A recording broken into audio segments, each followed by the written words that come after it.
On joue un joueur indonésien classé 1236. E4-5, on va jouer l'italienne, hein, ça vous connaissez. Oh! Oh! F5. Intéressant ça. Je ne sais pas comment s'appelle cette ouverture. Gambit Non, Latvian, comment ça se traduit en français? Latvian Gambit? Gambit danois, hein, c'est ça? Je crois que c'est Gambit danois. Gambit laiton, putain, Gambit laiton. Alors, comment on réagit à ça? C'est très, très agressif, cette ouverture pour les noirs. C'est intéressant. Les noirs essayent d'échanger direct un pion de l'aile contre un pion central, alors qu'ils ne sont pas développés. Mais si on prend, ils vont pouvoir soit essayer avec E4 d'attaquer, mais juste sinon cavalier C6 et récupérer un jour le pion F5. C'est une sorte de gambit-roi avec un temps de moins à l'envers.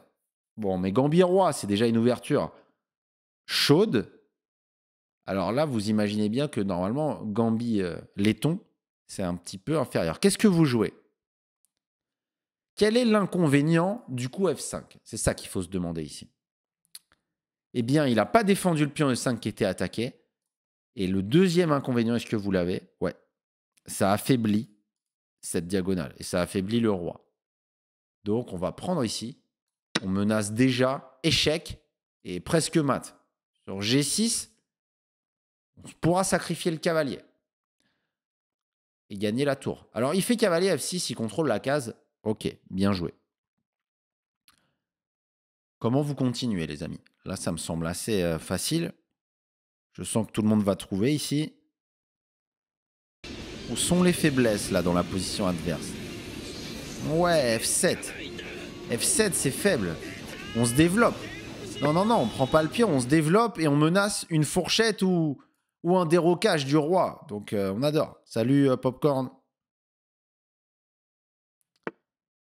Et D5. Waouh. C'est un peu bizarre parce que F5, l'objectif de ce coup des noirs, c'était quand même de déstabiliser notre pion E4. Mais c'est un peu le même objectif avec le coup D5. Donc en fait, moi, je vais prendre D5 et je suis en train de lui dire, mais à quoi ça a servi F5? À part affaiblir la position de ton roi, à quoi ça a servi? Ok, qu'est-ce que vous jouez, les amis? Essayez de deviner à chaque fois ce que je vais jouer. J'essaye de faire les coups les plus logiques.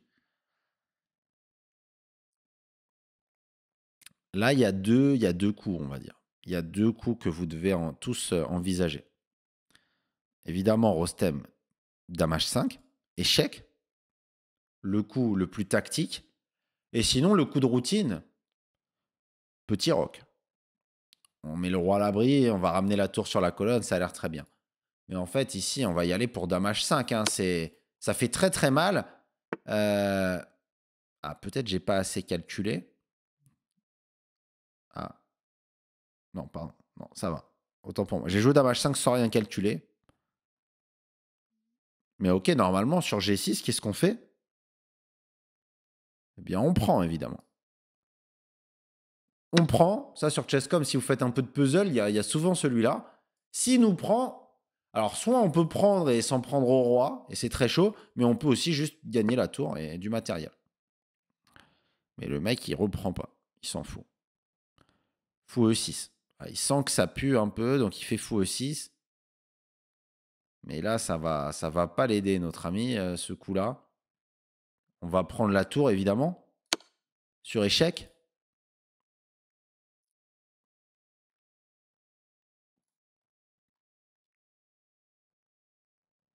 Alors, on prend pas F8, hein, Nébus, on prend H8, on gagne la tour, on prend le plus de matériel possible. En plus, il n'y a pas de fou F7 parce qu'on peut gagner le fou. Donc, il va devoir jouer un coup de roi. On a gagné du matériel. Son roi est faible.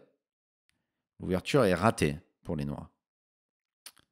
Comment continuer ici? Comment vous continuez? Je regarde les coups forcés. Donc, je regarde Dame prend H7 échec. Les coups forcés, c'est les échecs, les prises, les menaces. Ok. Donc, fou prend.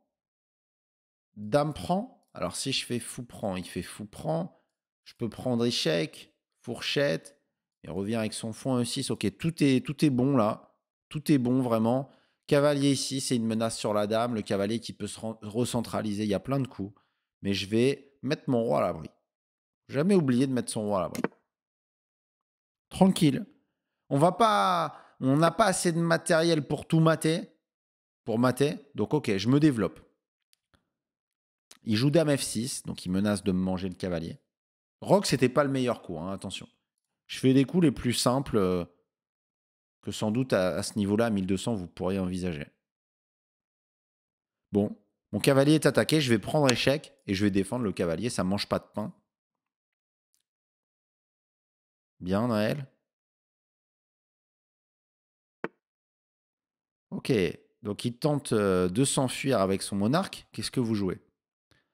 Donc là, le roi est très faible, il faut ramener des pièces. Il faut ramener des pièces. Alors en coup forcé, j'ai cavalier là qui attaque le fou. J'aimerais bien m'en prendre à son roi.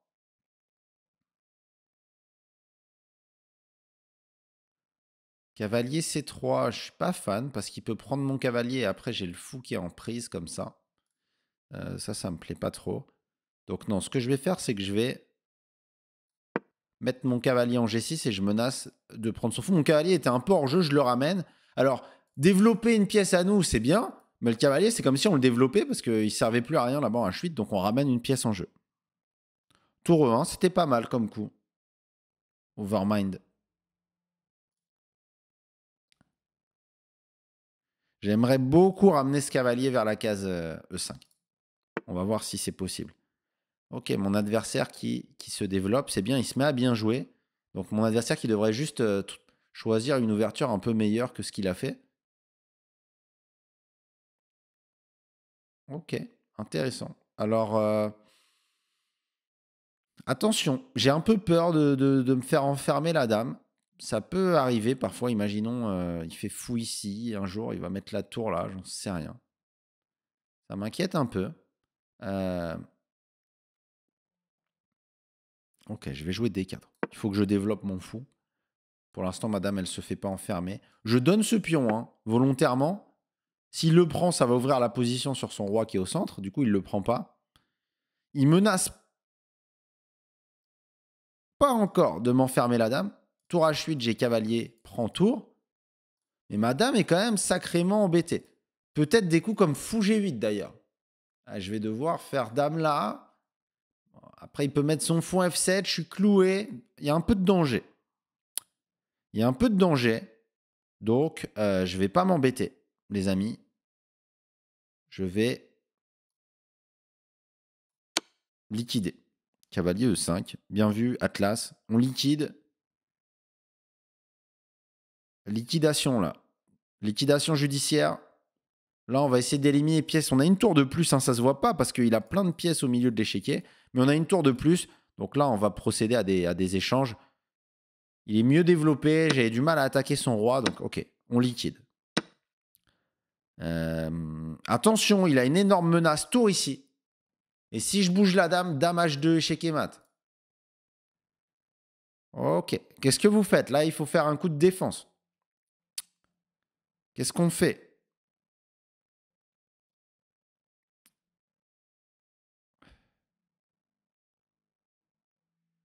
Dame G6, H3. C'est des coups qui sont pas mal. Madame, elle est mal placée. Vraiment, ça me plaît pas. Hop, je vais la ramener en H3.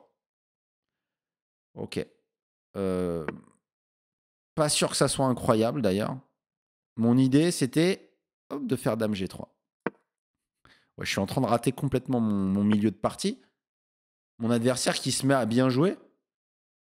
Il se met vraiment à bien jouer, le mec, je trouve. Ok. Mais c'est intéressant, du coup. Parce qu'en fait, ok, je joue pas parfait, mais ok, les gens qui regardent la partie pédagogique, vous jouez pas parfait non plus, normalement.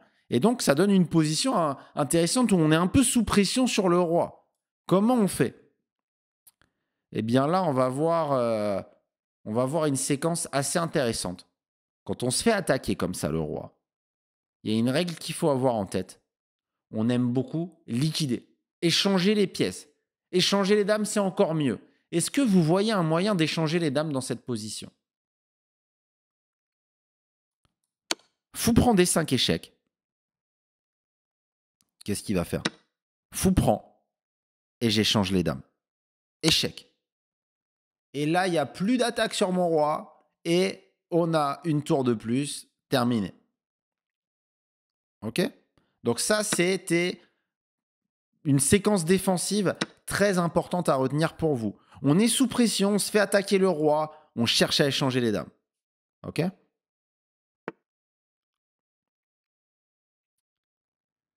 Alors, fou C4, il attaque ma tour, on va accélérer un peu. Tour E1, je mets la tour sur la colonne ouverte. Mon prochain coup, c'est fou prend F4. Donc, il essaye de jouer très, très actif. C'est pas mal joué. Est-ce qu'il menace un truc? Pas vraiment. Donc, je vais prendre ici. Ça sent la fin pour notre ami. On a bien défendu. On a mal joué le milieu de jeu, mais on a trouvé une très bonne séquence défensive.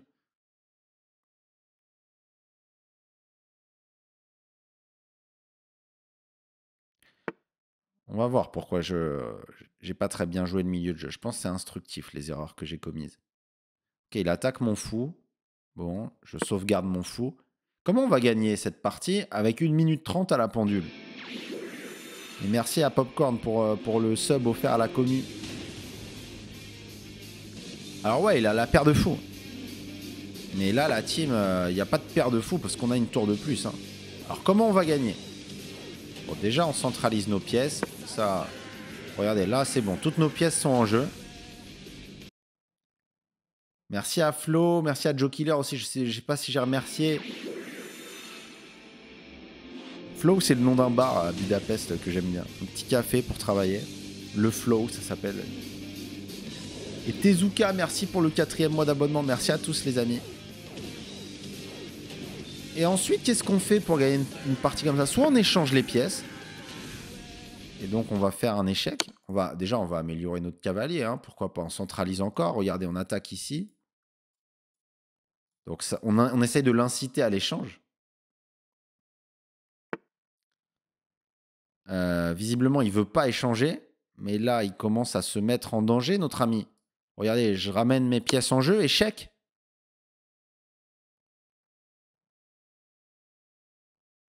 Où est-ce qu'il va avec son roi?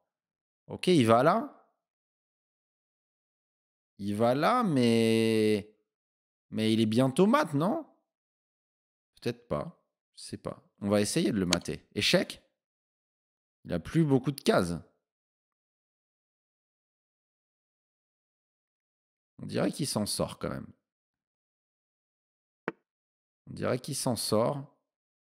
Donc, on va pas s'affoler. On va reprendre notre stratégie d'échange. Hop, je propose l'échange des tours. J'ai 50 secondes, je vois pas de mat. Donc là, il faut pas perdre à la pendule. Ça serait un peu con.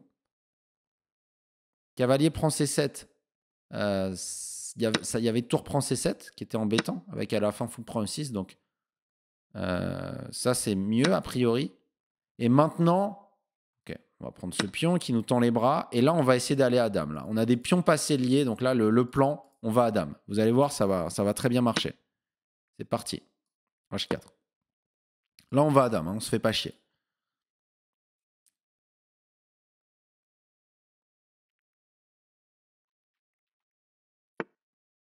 Hop, on va à dame. 2 pions passés liés, c'est extrêmement fort. On pourrait peut-être essayer de le mater si on voulait avec notre fou cavalier de tour, mais ça marcherait peut-être même pas. Il n'y a pas beaucoup de pièces, c'est pas facile. Not easy. Ouais, 3 pions passés liés. Alors lui, je le garde pour protéger mon roi. Mais bon, j'ai pas vraiment besoin. Mais en fait, j'ai juste besoin de 2 pions pour aller à dame. Pas besoin des 3. Hop, on avance.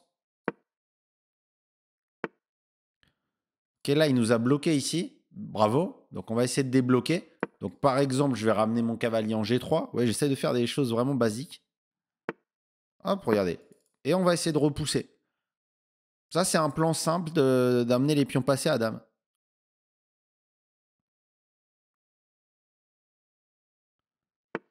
Hop. On avance. Alors oui, il attaque ce pion, mais ok. Je m'en fous. Mes pions sont tellement forts que je m'en fous. Voilà, donc il préfère sacrifier ici.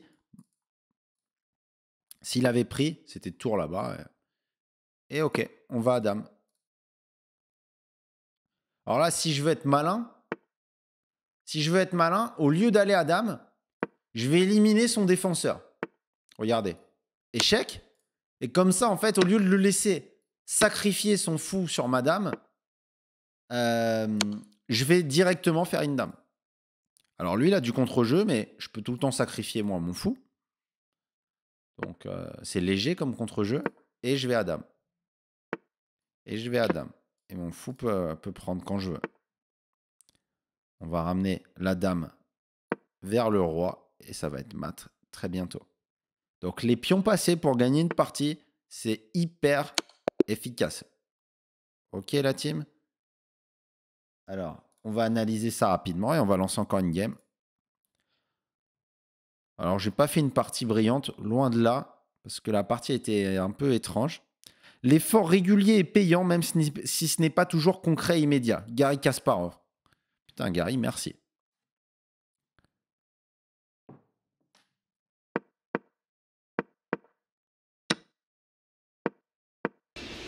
Wow, merci à Kingsley. Putain, vous me régalez avec les subs, les amis. Merci beaucoup. Alors là, il y avait juste un truc. À un moment, vous avez vu, j'ai eu une petite frayeur. Est-ce que vous comprenez pourquoi? À un moment, j'ai eu une petite frayeur parce que je me suis dit, il a peut-être un coup intermédiaire, il attaque ma dame et mon cavalier en prise. Mais en fait, ça marche pas trop parce que j'ai un échec en E2 intermédiaire et je prends la tour. Ok. Et je peux aussi rester sur la colonne et continuer clouage. Donc, on a bien joué. On a bien joué. Rock, ok. Ça, c'est ok. Ça, c'est ok. Je suis surpris. Je pensais qu'on avait vraiment pas joué terrible. Au final, on a joué plutôt des coups décents. Et là, la séquence pour moi la plus instructive de la partie. Ok. Ça, et là, paf. Ça, c'est très important. Ça va vous faire gagner plein de parties. Savoir gérer quand vous avez la pression sur votre roc, c'est une qualité essentielle pour progresser. Prise et dame C3. Échec. Et on échange les dames. Et là on est tranquille. On est en chausson, là. On a bien chaud aux pieds. Il peut rien nous arriver. Ok, la conversion. Échanger les pièces. Et là, n'oubliez pas le plan. Les deux pions passés. C'est parti. C'est parti. C'est parti. Ah, merde. On est bloqué. D'ailleurs, je sais pas pourquoi j'ai fait ça et ça. J'aurais pu faire ça et ça. Vous voyez? Mais ok. J'ai joué un coup basique. Plan basique. Ça marche hein, quand on fait plan basique. Hop. Hop. Là, ce qui est pas mal, c'est que je calcule pas trop dans ces games. Du coup, je pense que c'est un peu représentatif de ce que vous pouvez essayer d'avoir. Bien sûr, après, je sais que c'est plus dur. C'est plus facile à dire qu'à faire, mais ok. Ça, c'était une partie que vous pouvez espérer faire. Ok.